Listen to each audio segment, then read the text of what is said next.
guys! Hello mga ka-pretty single mom! Glow like never before! Mwah! And for today's video, samahan niyo ko sa aking makeup tutorial. Plansya nga lang ako ng buhok guys. Sanang ikulot-kulutan yung buhok ko. Kaso, hirap na hirap ako kasi maiksi pa nga. Pero carry na yan. Ilaban na nga natin. Hairstylist nga pala ang trabaho ko dito sa Qatar. Kaya kailangan lagi tayong presentable. At syempre, kailangan lagi tayong pretty, mga ka-pretty. Di ako nga kasama kong hairstylist. Kaya ako lang naka-duty ngayon. Kaya tara guys, samahan niyo akong mag-ayos ng aking sarili. At kung paano maging pretty. Woo! Bali, ito nga lang palang nabili ko sa aking sarili.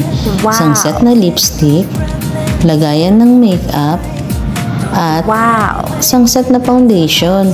May dark and light color na nga siya. Yan lang, masaya na ako guys. Bali, yung lipstick na nga ang gagamitin natin sa ating eyeshadow. Wala pa kasi tayong pambili.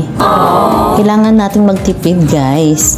Lalong-lalo na sa tulad kong single mom. Ganyan lang ang diskarte guys. Lalo na sa tulad kong maraming obligasyon. Diskarte lang para gumanda at maging presentable. 12 real nga lang yan ang bawat set. Sobrang sulit niya guys. May dalawang face powder na rin pala siyang kasama guys. At ayan nga, binuksan ko na. Light and dark color din siya guys. Mura na, sulit pa. Wow! Hindi naman sensitive ang skin ko. Okay lang sa akin kahit mumurahin lang.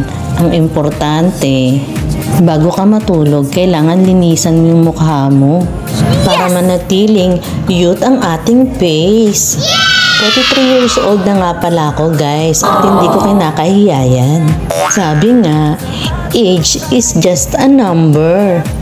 Nilabas ko na nga yung mga mumurahin kong mga pang makeup at brushes. Bali sa Saudi ko pa yan gamit guys. Iniwan ko kasi sa mga anak ko sa Pinas yung gamit ko para may magamit sila kapag may okasyon. Inipitan ko na nga yung buhok ko. Simple makeup at simple technique nga lang ito guys. Inuna ko nga mag-blend ng foundation. Nagsama ko yung dark at yung light para ang lalabas is natural lang. Hindi naman kasi ako sobrang puti at hindi rin naman ako maitim. Sakto lang ba? Bata pa lang talaga ako, may hilig na ako mag-makeup. Pinapakialaman ko yung makeup ng nanay ko, pati mga kapatid ko. May mga kamag-anak din talaga ako na mga parlorista. Kaya siguro na-adapt ko din yun. Tapos ko na nga siyang i-mix. At dahil nga meron tayong eye bags, uunahin natin lagyan yung eye bags natin para matakpan. Dark foundation nga ang ilalagay ko guys. Bali, onti-onti lang yung paglalagay. Sakto lang dyan sa may itim-itim sa baba ng mata niyo. At dahil nga hindi pa ako nakakabili ng sponge, kamay muna gagamitin ko pang blend. Carry lang yan guys. Ang importante, ma-blend natin ng maayos. After nga nating ma-blend, papatungan natin siya ng light foundation. Pati yung mata natin. At ayan nga, spread lang. Madali lang na matutong mag-makeup basta masaya ka sa ginagawa mo at gusto mo talagang matuto. Halos sa YouTube lang ako natuto guys. Dati lang akong manikurista sa Index Salon. Doon ako nag-start maging salonista hanggang napunta ako ng Saudi. Doon naging all around ako. At dito naman hairstylist lang. At yun na nga, tapos na tayong mag-blend. Sunod naman natin yung eyeshadow at lipstick na nga ang gagamitin natin guys. Lipstick na nga rin pala ang ilalagay natin pang contour. para magka-shape naman yung mukha nating siopaw. Pwede nga nating paliitin ang mukha nating bilugan. Hinihitan ko nga din yung magkabilang pisngi ko para pak na pak yung hulma. Dahil nga pangu tayo, lalagyan din natin yung ilong natin. Kahit man lang sa makeup, tumangus-tangus yung ilong natin. My gosh! At di nga ako nakontento sa ilong ko. Papatungan ko pa siya netong pangkilay ko na powder. Ayan, blend lang ulit. Matagal ko na rin gamit yan, almost 2 years. At ayan nga, blend lang hanggang sa makuha ko yung gusto kong shape ng ilong ko, pasaway. Pero kahit ganyan yung ilong ko, proud na proud ako dyan. Dahil ilong ng tatay ko yan, no? Papa's girl ata to. At isusunod na nga natin tong ating pangmalakasang kilay. So, magsisimula ka sa baba, pataas. Sundan nyo nga lang yung shape ng kilay nyo para natural look. Taray-tarayan nga ang itsura ng kilay ko kaya lagi ako napagkakamalang masungit. Yun ang laging first impression sa akin. Sobrang bait ko kaya, char! Sundin nga lang natin yung process na ginawa natin sa kabilang kilay natin. Ayan, blend lang. Manipis lang kasi talaga ang kilay ko. Sumasabay din sa paglagas ng buhok kong iilang hibla na lang. Sunod na nga natin ang ating lipstick eyeshadow. Pink nga ang napili ko. Kahit nga lang para hindi naman ako magmukhang mataray. At ayan nga guys, spread lang natin sa ating magkabilang mata. Oh ha? Pak. Then i-blend nyo nga lang din guys. Para pantay at pak na pak talaga yung inyong eyeshadow. Lalagyan nga rin natin siya ng contour. Para pak na pak yung eyeshadow natin. At ayan nga, hindi rin maintindihan yung expression ng pagmumukha ko dyan guys. Bakit kaya ganun no? Pag nagme-makeup ka, yung itsura ng mukha mo, sumasabay din. Yung tipong nakapangiwi ka din, pak na pak na yung ginawa kong contour sa gilid ng ating mga mata. Wala pa nga tayong pang check eye, kaya yan lang muna. Ito yun nga, blend lang ulit guys. Isusunod na nga natin ang ating lipstick blush on. Light nga lang din ang ilalagay ko. Mala orange nga yung napili ko. Yun nga, spread lang. After that, blend lang ulit. Para pantay. Pang 24 hours nga ang visa niyan guys. Naku, ewan ko lang talaga kung hindi pa ako mapansin ng crush ko dito niyan. Char! Work lang tayo guys. Saka na yung pag-ibig na yan. Focus tayo sa ating mga goals at pangarap para sa ating mga anak. Enjoy single life na lang nga muna tayo. Dahil nga hindi ako nakontento sa hulma ng mukha ko. Ayan, naglagay ako ulit ng contour.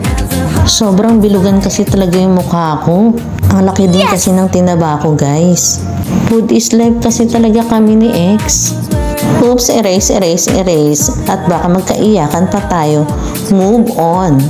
Dapat nga nakaready lagi yung tissue nyo pa muna sa inyong kamay. At ayan nga, i-blend na natin ang ating contour. Ewan ko lang talaga kung hindi pa lumit tong pagmumukha ko. O, diba? Kahit pa paano may improvement. Bawas-bawasan. Isunod na nga natin ang ating lipstick. Pink nga rin yung napili ko para feeling sweet 16. Yes! Dark face powder nga ang gagamitin ko sa contour at sa mga gilid-gilid na mukha ko. Para nga hindi hulmang-hulma yung katabaan. Pinatungan ko nga rin yung ating blush on para medyo mag-dark. At hindi siya orange na orange. At ayan nga, unti-unti nang nawala yung bakas ng pagka-siopaw ng mukha ko. Wow! Dark powder nga rin pala yung nilagay ko sa aking noo. At sa aking baba para kita yung cleft chin. Sinagpagan ko nga ang ating brush dahil gagamitin natin siya sa ating light color na face powder. Para nga hindi sila magsama ng dark. Ayan nga, spread lang sa buong mukha. Para rin hindi siya oily guys. Medyo oily kasi yung mukha ko paminsan-minsan. Pag magre-retouch ako, yan lang din yung gamit ko, press powder. At hindi pa rin nga ako nakontento sa sarat kong ilong. Hayaan nyo na guys, pagbigyan nyo na. Wala pa kasi tayong panghiko rhinoplaster. Doktora Kalayan, baka naman. O kaya Doktora Vicky Bello. Char! O ha, ito nga pala yung sinayang mo. Bleh. Hindi nga ako nakontento sa contour ng aking eyeshadow, kaya dinay ko siya ulit gamit yung lumang pangkilay ko. At ayan nga, blend-blend lang din ulit. Pak! Gandang di mo inaasahan. Char!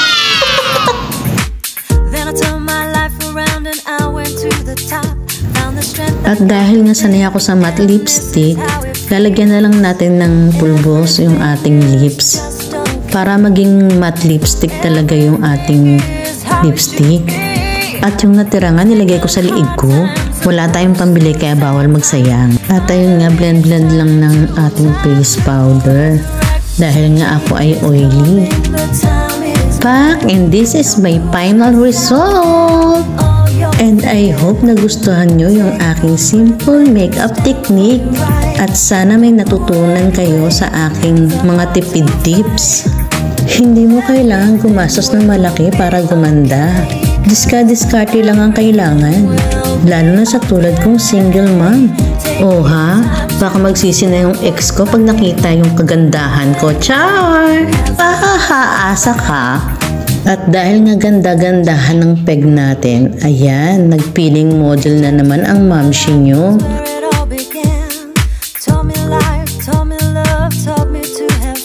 Pak, pak, pak!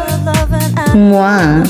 Ka-pretty single mom, laban! Bye! Work mode na tayo! Mwah!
I know I got the strength in me, don't think that I am wrong. Keep pushing through the walls I built and keep fighting on. The heart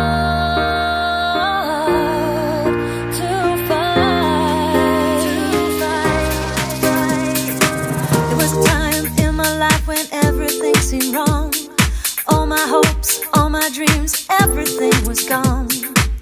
Then I turned my life around and I went to the top. Found the strength I got within, and this is how it feels. Everything is just okay. Everything is how it should be. Take on the hard times and push through the sad times. Finally it's time to resurrect me. Change is coming, the time is near. Don't lose yourself in all your fear. Take a breath and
have the heart to fight.